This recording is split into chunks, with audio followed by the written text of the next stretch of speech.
Yan, Riverside, oh. Riverside Street. Yan, tignan natin dito sa Riverside. Ayun, maputik dito. Yan. Ayun dito, sobrang maputik. Pinagdaanan ng Provident Village.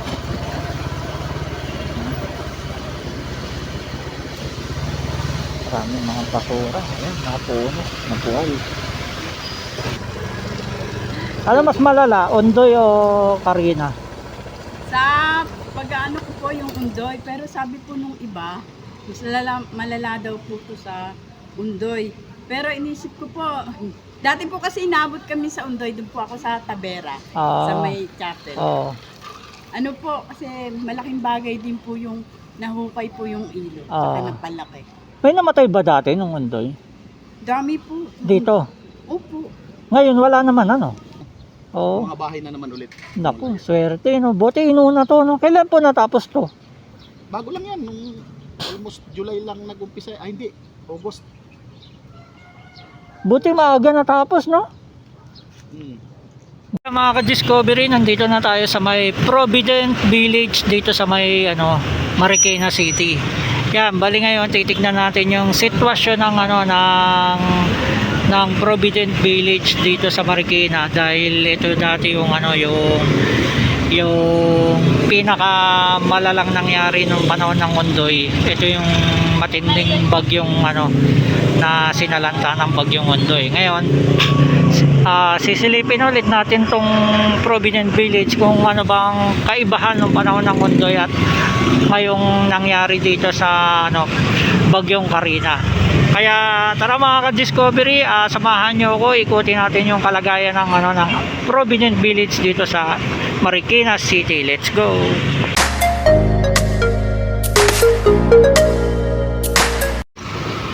Yan, meron mga truck na nag-aakot dito sa sa loob. Yan, nag-aakot sila. Tapos meron mga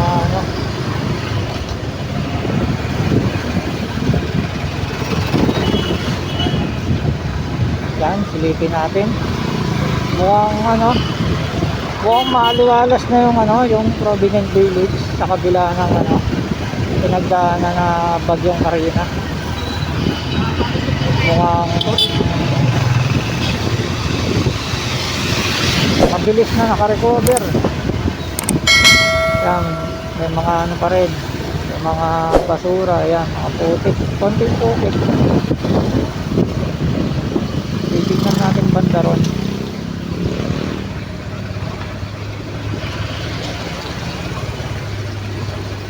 Kasi itong Provident Village, katabi din siya ng ng riverbanks dito sa Marikina. Yan, makakapal yung mga putik, oh. Yan, Riverside, oh. Riverside Street. Yan, tignan natin dito sa Riverside. Ayun, maputik dito. Yan. Ayun dito, sobrang maputik. Yan. Dito mas malala ang putik dito. Silipin natin ito. Riverside na ito.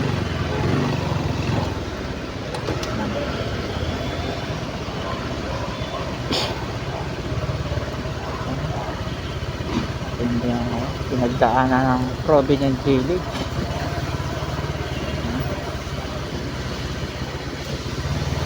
Maraming mga basura. Ayan, mga puno, nabuhay.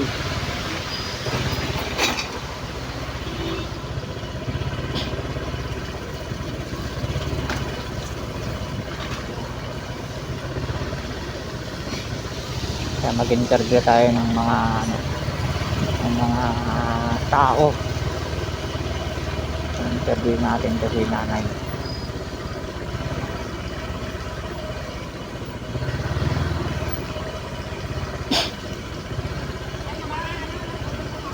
Nay, kamusta na tong Provident Village? Ay. Ano mas malala, Ondoy o Carina? Sa pag-ano ko po yung Undoy, pero sabi po nung iba, malala daw po to sa Undoy. Pero inisip ko po, dati po kasi inabot kami sa Undoy, doon po ako sa Tabera, sa may chapel. Oo. Ano po, kasi malaking bagay din po yung nahukay po yung ilog, saka napalaki. May namatay ba dati nung Undoy? Dami po. Dito? Opo. Ngayon wala naman ano? Wala po. Sabi nila sa tumana daw. Or Oh, wala pero dito wala no, Wala clear na po. dito. Pero hanggang saan ang tubig ngayon dito? konti lang parang ano, siguro Gatuod mga lang? ano. Opo. Tama nga yung sinabi ni Mga ano, hita. Kasi ni yung- Ariel, Opo. yung Hindi po artista. lahat, yung ibang side, mga Oo. ano lang po, tuhod. Buti no, hindi malala no. Opo. Malaking bagay talaga yung nilakihan yung ano, Opo. yung river na, Marikina River. Nag-pray din po kami. Oo nga. Wag sana kaming abutin. Oo nga eh. Ayun, sumilip lang ako. Saan ba yung river box banda? Dito o dito? River box. Yung ano, yung pinakailog, saan ba banda yun? Ay, Dito yun. opo, meron pong daan dyan. Riverside dyan. Oh. Diretso po. Kaliwa Oh. po ito, doon po kanin. Oo. Meron din po doon. Tabing-tabi talaga ng ilog, Opo, ano? yung po yung nagawa na yung kanan. Oo. Iwan ko lang po hindi. Meron din dito, meron din Opo. dito. Paikot. Opo, maayos na. Grabe, sapul na sapul talaga ang ano, no? Oo nga Ang po, Provident Village, no? Kala namin hindi aabutin. Oo. Nung hapon po, bigla pong lumaki yung St. Mary Card. Buti yung anak ko yung muupad dun sa ano, St. Therese. Ah, 15 pa lang daw, umalis na sila eh. ah. Kaya, Pero buti malaki ang improvement, no? opo. Hindi kagaya nung Undoy, talagang ano, hanggang second floor, no? Opo. Abot. Nagpas tao. Buti ano, maganda na ang improvement dito. Kaya sinilip ko lang.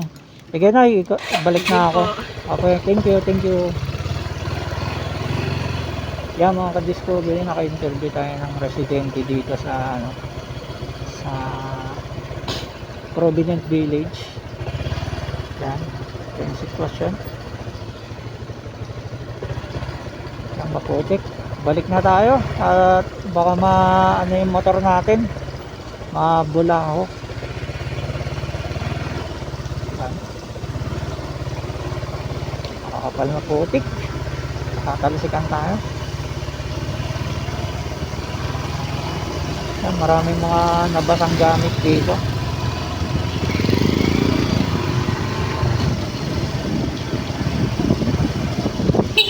Ay, ingat Nay. Ingat po. Nakaka-discovery ha. Nakakangkamot ulit ang ano.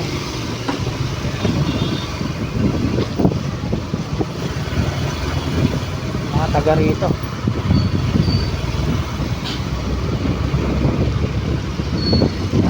Malaki naman ang improvement. Yung pala banda ang mga ano, ang riverside talaga tong dalawa na to. Kaya pasukin din natin yung kabilang riverside.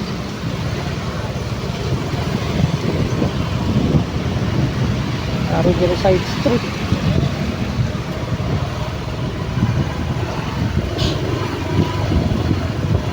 Uy, okay. Ako si tatay na ano, nakalatan. Yan, putik-putik din dito sa area na to, kabilang riverside.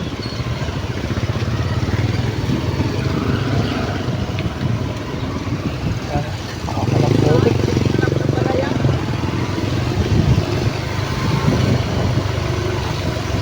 Siguro hanggang dito na lang tayo. Yan mga ka-discovery, itong sitwasyon dito sa ano, sa Provident Village. Yan, marami mga basura oh. Nagkalat, mga putik. Yan. Ganito ang sitwasyon dito tuwing may bagyong dumarating na malakas. Yan. Talagang putik-putik ang lugar. Yan, ikot naman tayo banda doon. Tignan natin yung bandang gitna sa may dulo. Kung ano, kung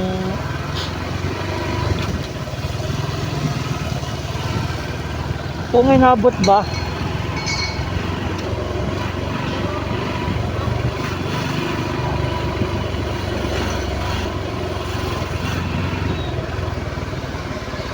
tayo. Diretso tayo.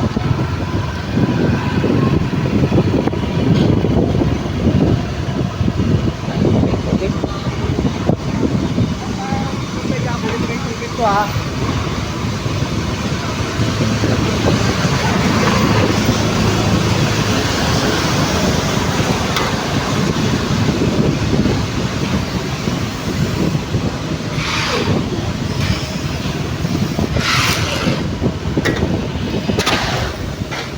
Yan to, medyo mataas yung lugar na to.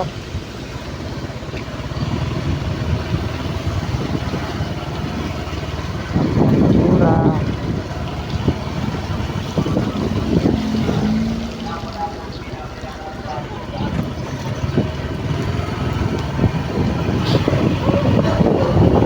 Dito tayo ngayon sa ano, pinaka main road nila.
Pinaka river banks.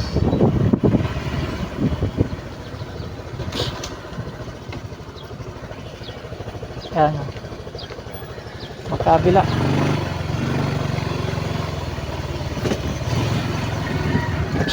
So medyo tinaasan nila talaga yung ano, yung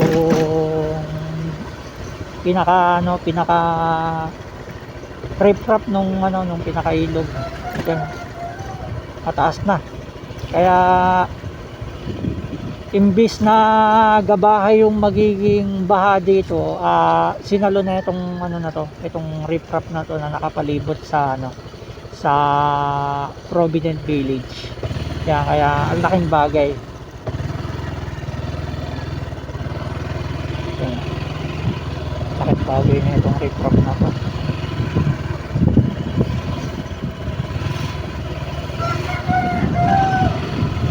Yan yung sumalo, yan yung sumagip dito sa ano. Dati kasi kung wala to, etong riverbanks, pasok lahat dito. Yan, hanggang second floor talagang wala to, kasi ang ginawa na lang to mataas. Halos ginawa na lang riprap, halos 2 palapag ng ano, ng bahay yung taas niya. Halos nasa 10 feet to 15 feet ang taas. Kaya safe ngayon ang ano, ang Provident Village dito sa Marikina City. Yan, kaya laking bagay. Yan, interview tayo.